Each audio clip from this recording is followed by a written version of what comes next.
أعوذ بالله من الشيطان الرجيم. بسم الله الرحمن الرحيم.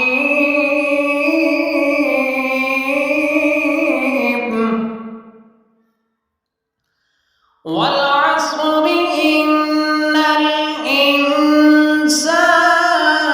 لفي خسر